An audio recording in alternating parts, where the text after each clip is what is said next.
Hello, welcome to our video. Today, we have something to share to you.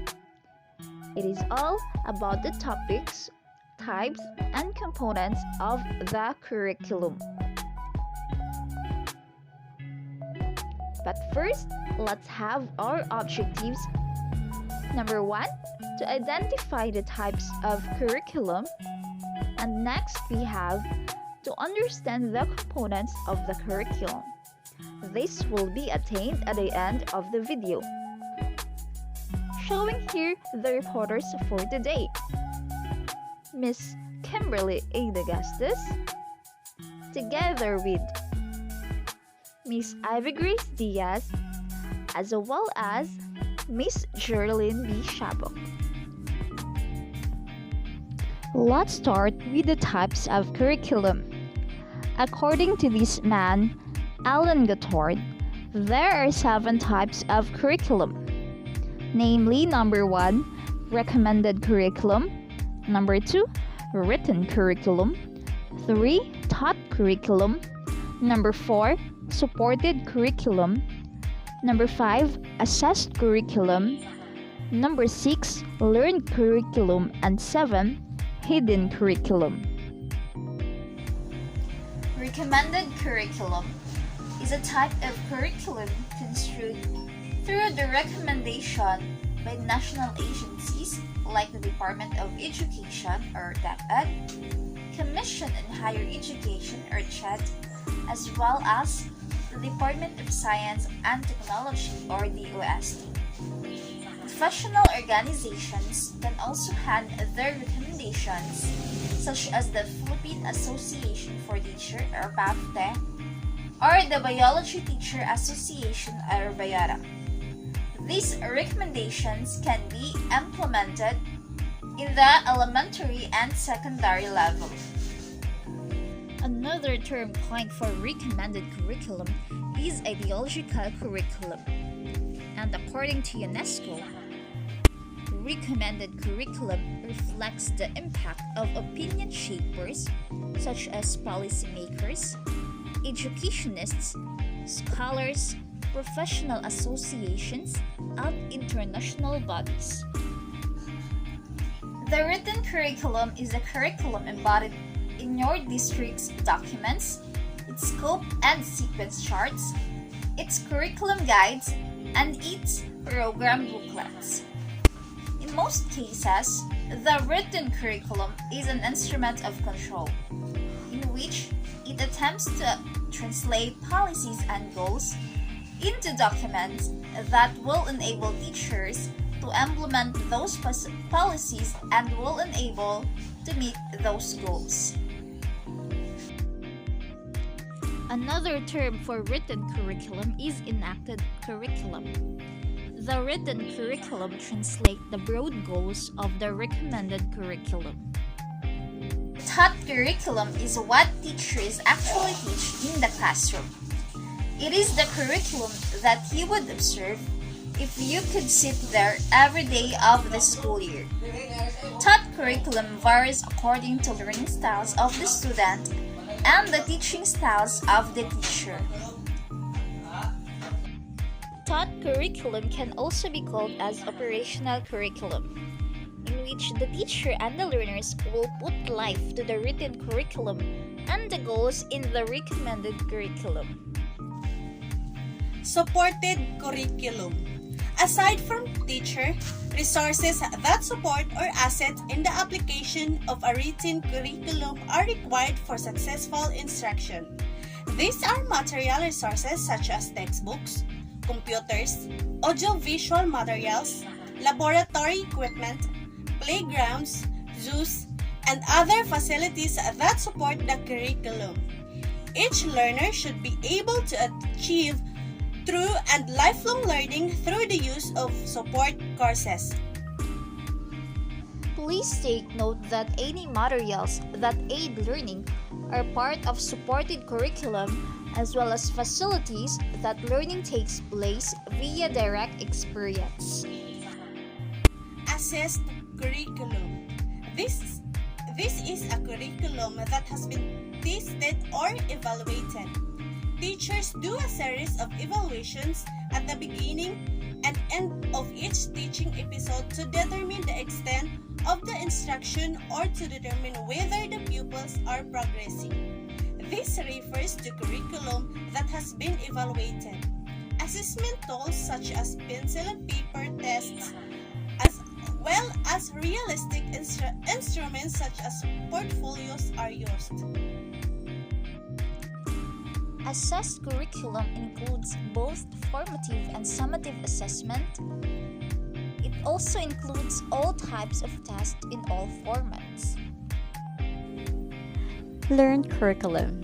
It is a specific curriculum that is used in education and the most important curriculum, in which a learner observes or makes senses of a result of interaction with a teacher, class fellow, or institution.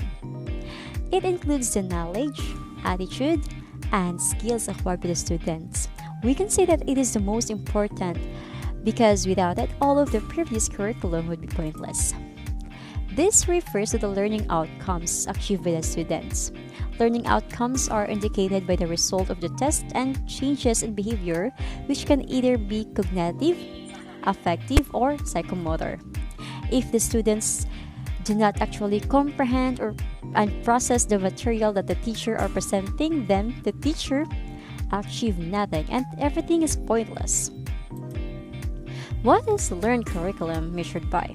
So first we have the standardized test, second, competency test, and the last one, performance assessments. It is significant to have a result so the teacher and the students will be able to see where everyone stands on the understanding of the material. That may be helpful to the teachers. For him, her, what is needed to learn him, her teaching methods in order to help her students. And the difference between thought curriculum and learned curriculum is thought curriculum is the teacher present to the students, while the learned curriculum is what the students actually learn. Hidden curriculum. Hidden curriculum is not planned and defined as the lesson is taught informally and unintentionally in a school system. This refers to the behaviors and concept unintentionally taught to the children through the action, language, and attitudes of teachers. Let's have a pyramid. The top of it is the academic subject or the formal curriculum. From this, we learn how to write, to read, solve mathematical problems, study social sciences, MAPE, history, and other subject content. While here, we have the hidden curriculum. We have the norms and values and the procedures. School taught us the right way to think, how to behave, speak, wear our clothing, socialize, and more beyond subject content course. It is often discussed in terms of social cues and particularly mannerisms. This curriculum is a concept is based on the recognition that students absorb lessons in school that may or may not be part of the formal course of study. For example, how they should interact with peers, teachers, and other adults. How they should perceive different races, groups, or classes of people, and or what ideas and behavior are considered acceptable or unacceptable. This curriculum acknowledges that schooling takes in a broad social and cultural environment that has own learning. Components of curriculum. There are 4 components of curriculum. Number 1, aims, goals, and objectives. 2, subject matter or content. 3, learning experiences. And 4, evaluation approaches. Component number 1, aims, goals, and objectives, deals on what are the desired outcome of the curriculum. It is embedded in the school for the formal curriculum. A school or established institutions which are either run by the government or by the private sector. The Philippine educational system is divided into three educational levels: primary, secondary, and tertiary levels. Based on the Philippine Constitution of 1987, all schools are aimed to inculcate patriotism and nationalism, foster love of humanity, promote respect for human rights, create the role of national heroes in the historical development of the country, teach the rights and duties of citizenship, and strengthen ethical and spiritual values, develop moral character and personal discipline, encourage critical and creative thinking, and broaden scientific and technological knowledge, and promote vocational efficiency. Based on the mandate of the Constitution, each school therefore should be guided by its vision, mission, and goals, and its curricula should be revolved around these. A school's vision is a concept of what the institution would like to be in the future. A vision statement provides the rationale every step of the way as the school grows and evolves to best serve the students. Well-written vision statements can guide schools through tough decisions. An example of this vision is the DepEd vision, in which it states, "We dream of Filipinos who passionately love their country and whose competencies and values enable them to realize their full potential and contribute meaningfully to building the nation. We are a learner-centered public institution. The Department of Education continuously improves itself to better serve its stakeholders." A school's mission statement, or simply a mission, is a public declaration that used to describe the founding purpose and major organizational commitments. The school's mission spells out how it tends to carry its visions. Here is an example of mission from the Department of Education. The school's vision and mission are further translated into goals, which are broad statements or intents to be accomplished. In a curriculum, goals are made simple and specific for the attainment of each learner. These are called educational objectives by Benjamin Bloom and Robert Mager. Benjamin Bloom and his associates classified three big domains of objectives. These are cognitive, affective, and psychomotor.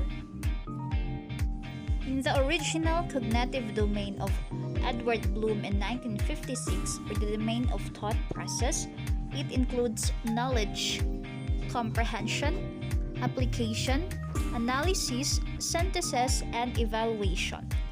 Knowledge includes recall and remembering of prior learned materials and concepts. Comprehension means the ability to grasp the meaning of material. The application is the ability to use learned material. And when it comes to analysis, it is the ability to break down material into components. And synthesis is the ability to put parts together. And lastly, evaluation, the ability to pass judgment on something based on given criteria.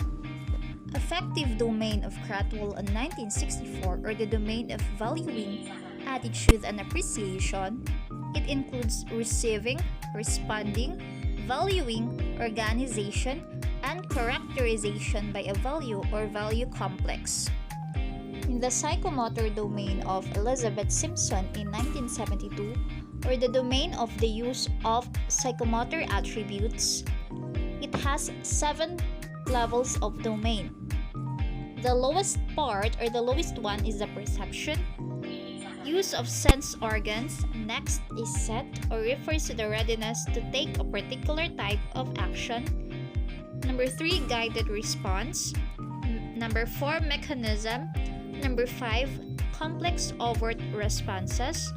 Number 6, adaptation. And number 7, or the highest level, is the originalization, or rather origination.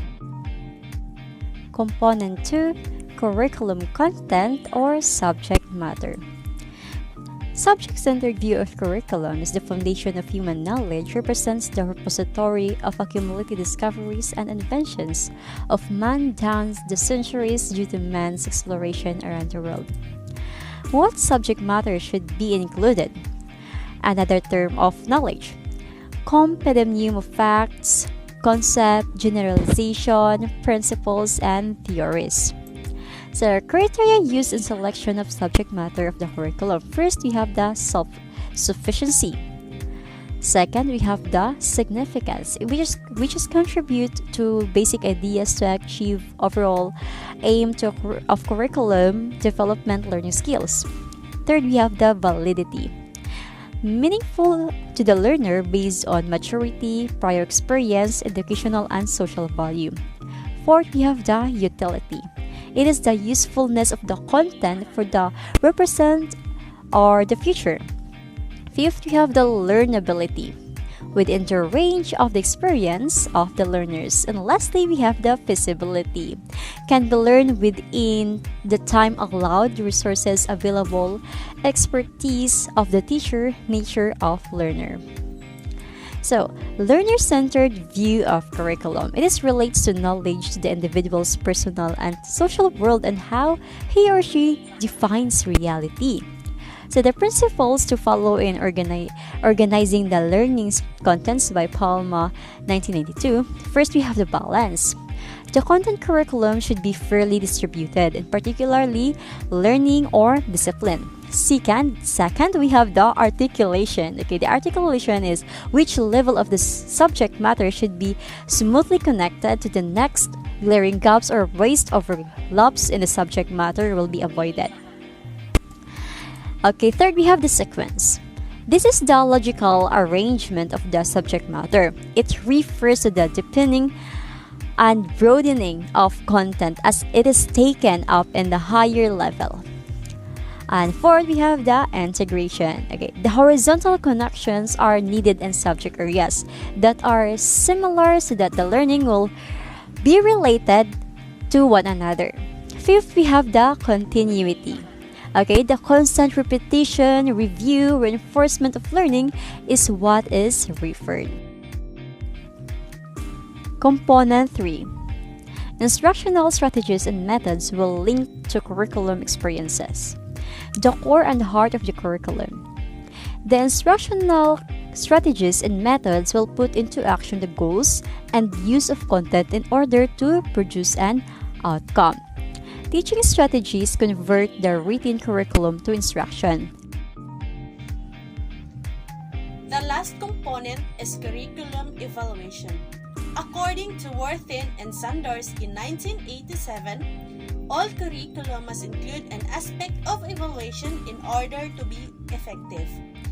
The official determination of the quality, efficacy, or value of the curriculum's program, method, or product is referred to as curriculum evaluation. Staffelbeam's CIPP model or content, input, product, process is the most extensively utilized. The process is ongoing in CIPP and it is critical for curriculum managers such as principals, supervisors, department heads, deans, and even teachers. The curriculum setting is the context.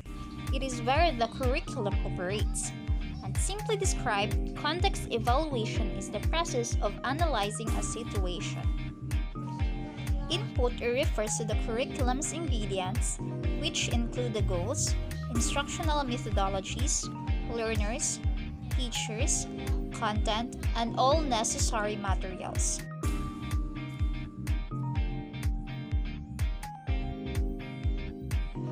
On the other hand, the implementation process refers to how the curriculum has been applied. Seems like all topics are presented. Thank you for watching our video. Again, these are your reporters Kimberly Dagasdas, Jorelyn B. Siaboc, and Grace B. Diaz signing off.